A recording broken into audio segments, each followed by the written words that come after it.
अखंडमंडलाकारं व्याप्तं येन चराचरं तत्पदं दर्शितं येन तस्मै श्री गुरुवे नमः। अज्ञानान्धस्य लोकस्य ज्ञानाञ्जनशलाकया चक्षुरुन्मीलितं येन तस्मै श्री गुरुवे नमः। सर्वांग योग भाष्य का हम अवलोकन कर रहे हैं और सर्वांग योग भाष्य के इस अंक में हम सर्वांग योग के 7वें अध्याय का निरूपण जानेंगे, जिसे केंद्रीय अध्यात्म विज्ञानशाला मानधाता ओंकारेश्वर जिला खंडवा के 5वें संचालक श्री स्वामी जी जीवनानंद जी चैतन्य इन्होंने प्रस्तुत किया है। नाम है उसके आगे जान के बुद्धि ही जहाँ, लय को प्राप्त होती है वही सद्रूप जानना। क्षर अक्षर का पूर्ण साक्षात्कार निरूपण कराने के उपरांत उसके आगे पुरुषोत्तम अर्थात वस्तु का साक्षात्कार निरूपण करते हैं। नाम यह स्वरूप और रूप दोनों का बोध अर्थात लक्ष्य कराने वाली संज्ञा है। देखिए रूप नाम आधीना, रूप ज्ञान नहीं नाम विहीना, ऐसा रामायण के बालकांड में कहा गया है। नाम लेने से वस्तु के नाम का सर्वांग स्वरूप ध्यान में आ जाता है। नामी को देखकर जानकर नामी वस्तु के नाम का अनुभव कर बुद्धि का द्वैत लय होकर बुद्धि अखंड अद्वैत अर्थात निरपेक्ष भाव में लय होती है। वही नाम पुरुषोत्तम भाव है। स्वरूप अर्थात क्षर, रूप यानी अक्षर, दोनों का सापेक्ष भावों का लय सद्रूप अर्थात पुरुषोत्तम भाव में है। स्वरूप यह अक्षर भाव है, रूप अक्षर और सद्रूप पुरुषोत्तम भाव है। क्षर का अनुभव करते समय बुद्धि जीव भाव से दृष्टा रूप रहती है। अक्षर का अनुभव करते समय बुद्धि समष्टि भाव से साक्षी रहती है और पुरुषोत्तम भाव का अनुभव करते समय दृष्टा, साक्षी और व्यष्टि समष्टि क्षर अक्षर दोनों के लय का स्थान पुरुषोत्तम रूप परमेष्टि भाव में स्थित हो जाता है। यही ज्ञातुम द्रष्टुम च तत्वेन प्रवेष्टुम च परंतप, ऐसा गीता के 11वें अध्याय के 54वें श्लोक कहा गया है। व्यष्टि जीव बुद्धि स्वानुभव रूप है, समष्टि बुद्धि अनुभव रूप है और पारमेष्टि बुद्धि अनुभवजन्य स्वानुभव स्वरूप है। जहाँ पर ज्ञाता बुद्धि सद्गुरु प्रदत्त विज्ञान योग से ज्ञेय स्वरूप में लय हो जाती है, सद्गुरु स्वरूप में ही लय हो जाती है। इन्हें ही ज्ञान, विज्ञान और आस्तिक्य यह संज्ञाएं क्रमशः दी जाती है। वही है अपना रूप पुरुषोत्तम भाव से, महिमा सद्गुरु की ये निज बोधार्थ है कही। पुरुषोत्तम परमात्मा का अनुभव करके बुद्धि पारमेष्टि भाव में लय हो जाती है अर्थात चंचलता रहित स्थिरता को प्राप्त हो जाती है। जहाँ सर्व में अपना और अपने में सर्व, जो मुझे विश्व में देखे मेरे में विश्व को लखे, ऐसा गीता के 6वें अध्याय के 30वें श्लोक में कहा है। और जहाँ अपने में आप देख के आत्मतोष है, ऐसा 6वें अध्याय के 20वें श्लोक में कहा गया है। इस तरह अनुभव स्थिर हो जाता है। वही व्यष्टि अर्थात क्षर, समष्टि अक्षर और अपना सर्व का लय स्थान पारमेष्टि पुरुषोत्तम भाव है। निज स्वरूप का बोध होने के हेतु समझाकर कही है। यदा पंचावतिष्ठन्ते ज्ञानानि मनसा सह बुद्धिश्च न विचेष्टति तमाहु परमां गतिम। यह कठोपनिषद के 2 अध्याय के 3 सर्ग का 10वां श्लोक उद्धृत करते हुए आगे स्वामी जी कहते हैं कि अष्टांग अक्षर साकार नहीं रूप मिठास में, ये दोनों भावना छोड़ो अकेला नाम ही रहा।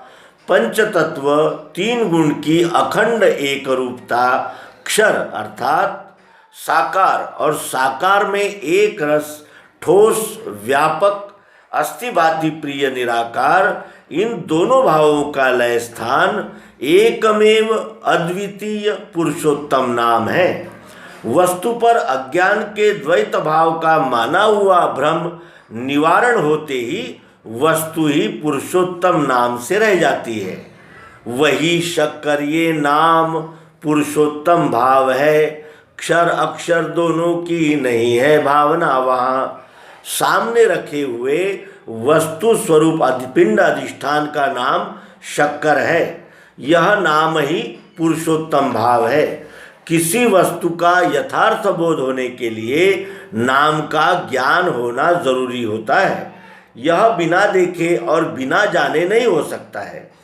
स्वरूप क्षर देखकर, रूप अर्थात अक्षर जानकर, और दोनों का लय नाम में होता है। क्षर कनिष्ठ पुरुष, अक्षर मध्यम पुरुष, और दोनों का लय उत्तम पुरुष नाम में है। जहाँ पर क्षर अक्षर की द्वैत भावना ही शेष नहीं रहती। दृश्य साकार वही है निराकार भी वही, दोनों का धाम भी है वो, उसको सर्व है कहा।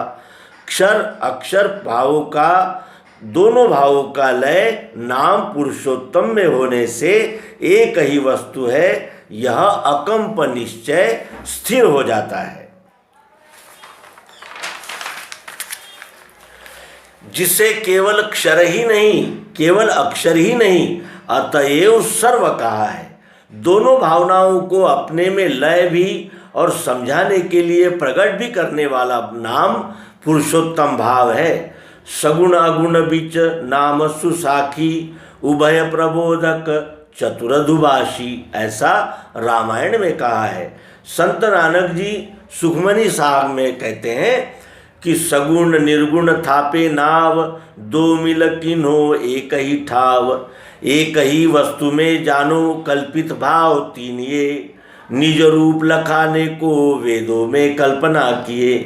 क्षर अक्षर पुरुषोत्तम, ये तीनों भाव एक ही वस्तु अर्थात अस्थि ब्रह्म का अनुभव कराने के लिए वेदों में अर्थात श्रुति ग्रंथों में तत्वदर्शी विभूतियों ने ही कल्पना किए हैं। अलग अलग वस्तुओं के अलग अलग नाम हैं। अनंत स्वरूप रूपवान वस्तुओं की जानकारी नाम का दर्शन बोध होने से होती है।